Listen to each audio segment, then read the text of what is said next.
Tour de France starts June 30th, and here's your preview on TYT Sports.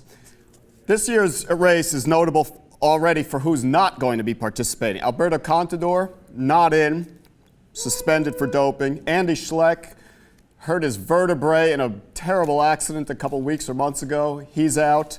Would have been a major contender. Tom Boonen is out. Thor Hushovd, my favorite racer from Norway, is out. And Johan Brunel, the most successful team manager of the past 10 years, he's not even in it because he's all tangled up in the whole Lance Armstrong doping investigation. So you'd think, all these guys out, what is there to be interested in? Well, it's still going to be a fascinating race. Let's look at some of these teams. Garmin is an all-star team. Got Ryder Hagedal, who just came off his Giro victory. Danielson, Tyler Farrar, Zabriskie, Van de Velde. That's an all-star team. If they put it together, someone could emerge from there. We're going to have the battle to see if Bradley Wiggins can break through and win his first Grand Tour.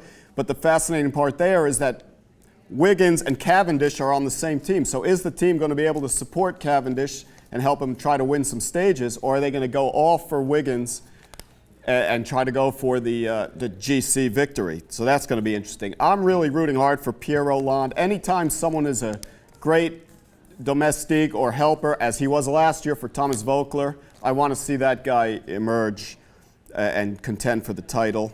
Of course, we're all like Tom Danielson, George Hincapie, and Jans Voigt. They're 80 years old, but they're still racing. I believe Hincapie is retiring after this year. So does Cadel Evans have a chance? Sure. The BMC team is pretty much the same as it was last year, so that's a solid squad. Not a lot of big names, but Cadel Evans could really do it. This year's race has 2 individual time trials. So is it possible that Fabian Cancellara could make a showing here? Yeah, possibly. It has 2 high mountain summit finishes, and that's not very many. That's only 2, and it has 1 low mountain summit finish. So you could see this race for the GC going to somebody who's really strong in the ITTs.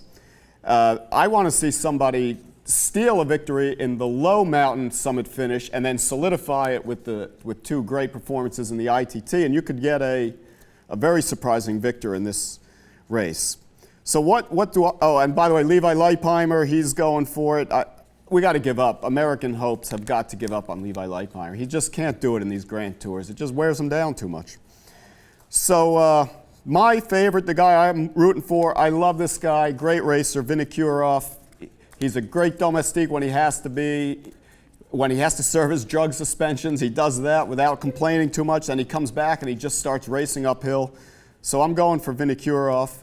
Overall, the Tour de France, the cycling is a devastated sport because of these doping allegations, but this is a great event for its celebration of French cultural heritage and the diversity of French geography. It's an unsurpassed sports event on the calendar. So stay tuned for more updates on TYT Sports and following me on Twitter @Dave Kohler.